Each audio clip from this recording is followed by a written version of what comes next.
wabarakatuh. Apa kabar Anda semuanya? Baik, semoga kita semuanya diberikan kesehatan. Masih ingat dengan jargon kita?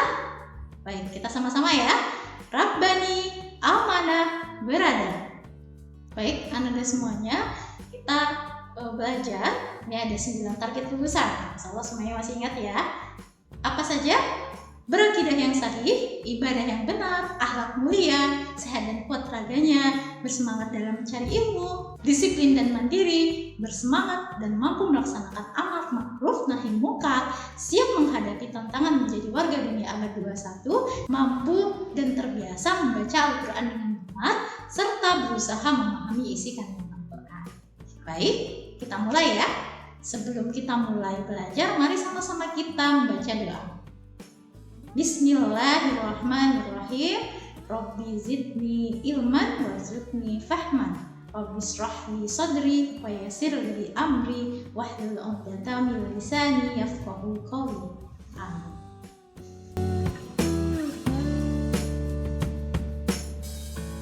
Baik, kita lanjutkan lagi materi kita tentang konfigurasi elektron.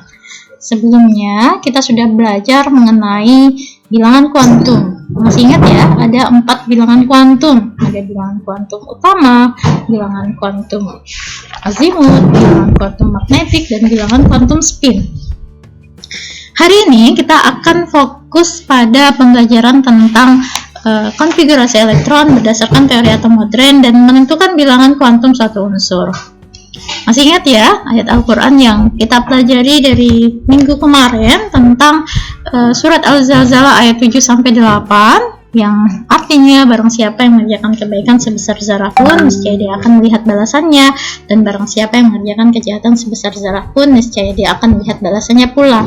Maka kita selalu ingat bahwa apapun yang kita lakukan, apakah itu perbuatan yang baik ataupun buruk, maka akan ada balasannya kelak.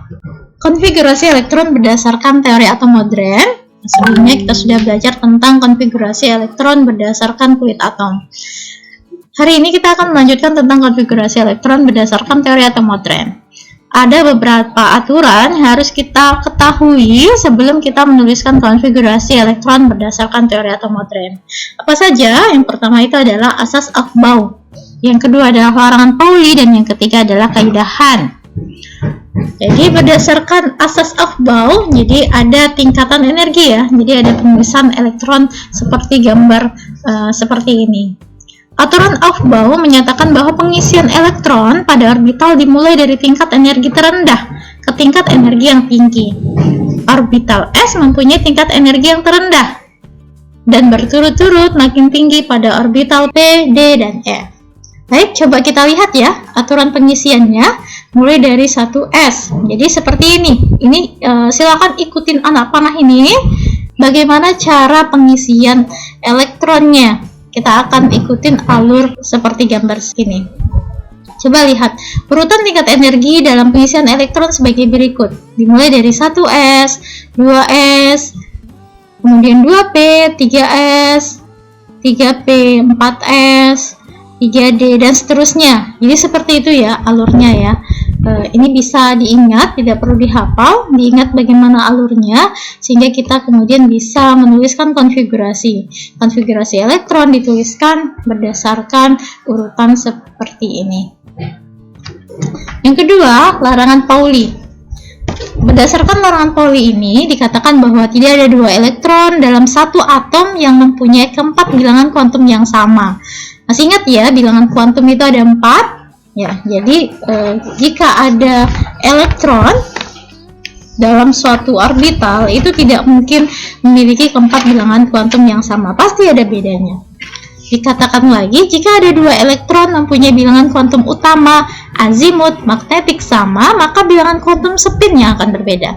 Setiap orbital hanya mampu menampung 2 elektron yang berotasi dengan arah yang berlawanan. Jadi coba kita lihat ya, jumlah elektron maksimum dalam subkulit. Nah, contohnya subkulit S.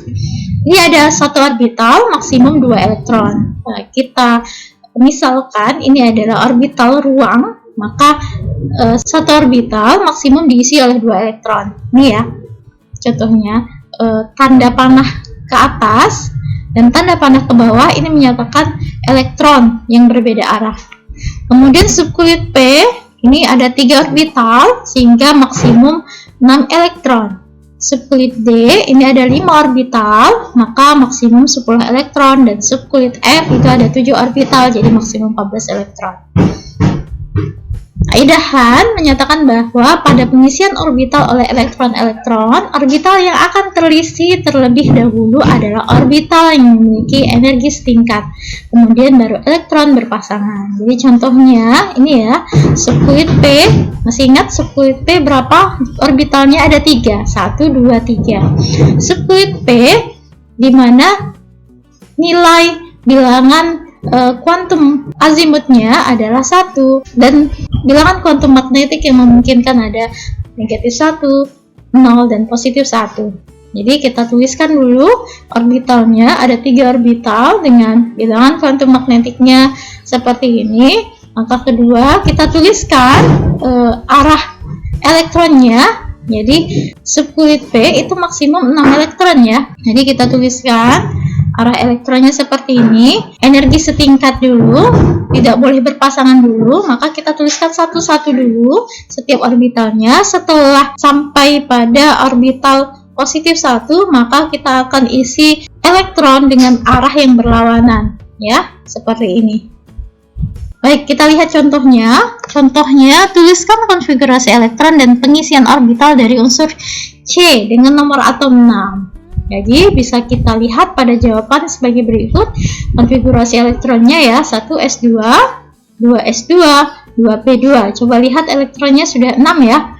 Jadi pengisian orbitalnya diisi 1s2 ada 2 elektron, kita isi yang anak panah ke atas dulu, baru anak panah ke bawah. Kemudian 2s2 seperti itu juga, kita isi anak panah ke atas dulu, baru ke bawah.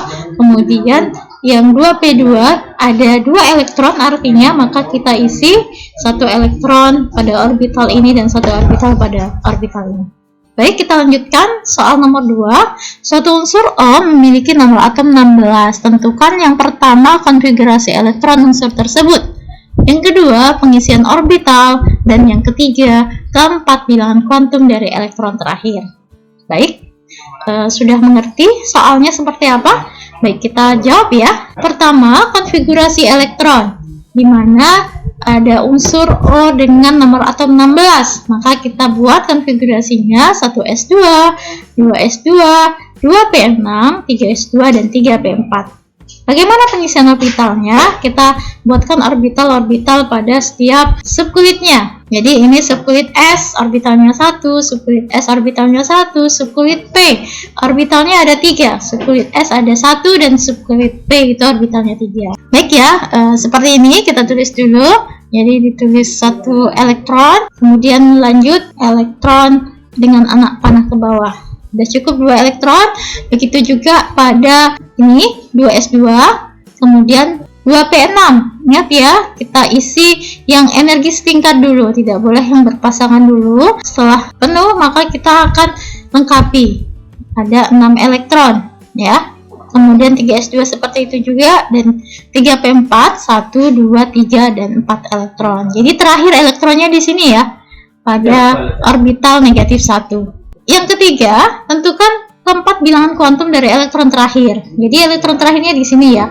Bilangan kuantumnya seperti apa? N. Masih ingat? N itu menyatakan kulit. Jadi kulitnya adalah yang terakhir itu adalah kulit 3. L ini menyatakan subkulitnya. Subkulitnya apa? Subkulit P. P nilai P ini L-nya sama dengan 1. Kemudian bilangan kuantum magnetik, lihat yang terakhir di mana elektronnya negatif 1. Dan S, spin, ini berapa? Karena yang terakhir ini arahnya ke bawah, maka nilainya adalah negatif setengah.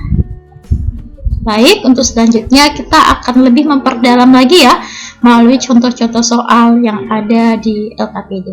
Apakah semuanya masih semangat? Oke, kita lanjut ya.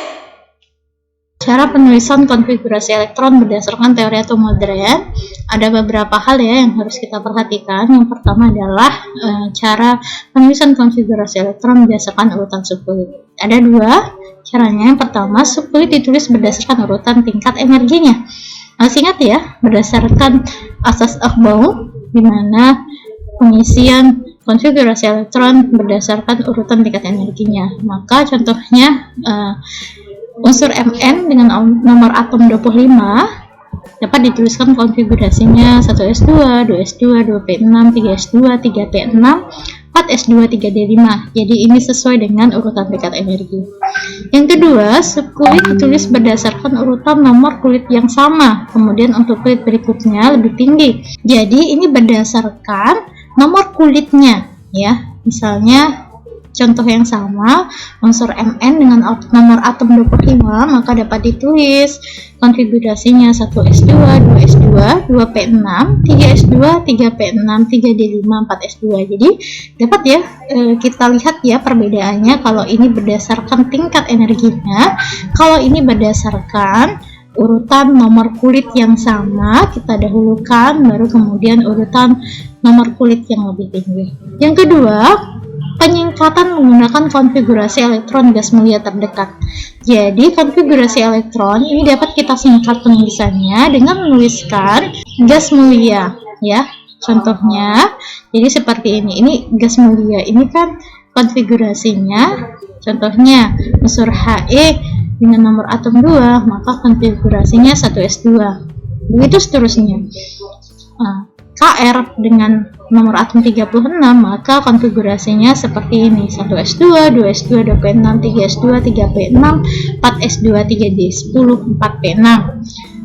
Konfigurasi unsur dapat disingkat dengan menggunakan konfigurasi elektron pada gas mulia. Contohnya Si dengan nomor atom 14, maka mana yang lebih terdekat? Itu adalah gas mulia dengan nomor atom 10, unsur Me. Maka 1s2, 2s2, 2p6 dengan ini totalnya 10, ini sama ya, 1s2, 2s2, 2p6, kita bisa gantikan dengan Me, kemudian kita tuliskan 3s2, 3p2. Oke, yang ketiga, orbital penuh dan setengah penuh, ya. Orbital penuh dan setengah penuh merupakan struktur yang lebih stabil. Ada beberapa penyimpangan pengisian elektron Aufbau berdasarkan hasil percobaan. Jadi seperti ini contohnya, unsur Cr dengan nomor atom 24, konfigurasi berdasarkan aturan Aufbau seperti ini: 1s2, 2s2, 2p6, 3s2, 3p6, 4s2, 3d4. Ternyata berdasarkan percobaan ini adalah 1s2, 2s2, 2p6, 3s2, 3p6, 4s1, 3d5.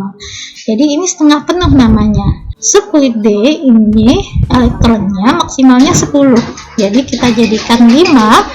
Ini menandakan bahwa ini setengah penuh. Maka ketika kita tambahkan 1 elektron di D, subkulit D, maka kita mengurangi 1 elektron di S. Maka jadinya 4s1, 3d5. Ini disebut orbital setengah penuh karena jumlah elektron di orbital D dari 4 menjadi 5, jumlah elektron di orbital D maksimal 10. Contoh yang kedua, ini adalah unsur Cu dengan nomor atom 29. Konfigurasi berdasarkan aturan Aufbau seperti ini. Ini contohnya yang 4s2, 3d9. Konfigurasi berdasarkan percobaan menunjukkan bahwa konfigurasi seharusnya 4s1, 3d10. Maka kita penuhkan di subkulit D menjadi 10 elektron, sedangkan di S menjadi 1 elektron. Ini disebut orbital penuh ya, karena memang maksimal subkulit D ini ada 10 elektron. Selanjutnya, konfigurasi elektron ion. Suatu atom dapat melepas atau menerima elektron. Jika yang pertama adalah atom menerima elektron, maka akan terbentuk ion negatif atau disebut dengan anion. Ion negatif A-Y- artinya atom A menangkap elektron sebanyak Y. Sedangkan ketika atom melepas elektron, maka akan terbentuk ion positif atau kation. Ion positif Lx+, artinya atom L yang melepaskan elektron sebanyak X. Contohnya adalah pada unsur Cl dengan nomor atom 17. Konfigurasinya bisa ya, 1s2, 2s2, 2p6, 3s2, 3p7. Ketika ada muatan negatif atau terbentuk anion Cl-, ya, maka ada penambahan 1 elektron, ya. Coba 1s2, 2s2, 2p6, 3s2 jadi 3p8. Bertambah 1 elektron dari 7 menjadi 8 elektron. Coba lagi, ketika S-2 dengan nomor atom 16, maka ini gimana? ada penambahan 2 elektron. Maka konfigurasinya menjadi 1s2, 2s2, 2p6, 3s2, 3p8. Pada Ca plus 2 dengan nomor atom 20, maka ini pengurangan 2 elektron. Maka konfigurasinya menjadi 1s2, 2s2, 2p6, 3s2, 3p8. Baik, seperti itu ya. Silakan kita pahami kembali nanti melalui contoh-contoh soal yang ada di anak ini.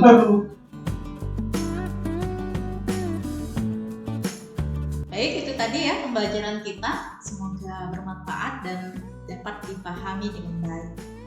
Kita tutup dengan lafaz hamdalah, alhamdulillahirabbil alamin, dan tetap semangat karena kita adalah we are future leaders. Assalamualaikum warahmatullahi wabarakatuh.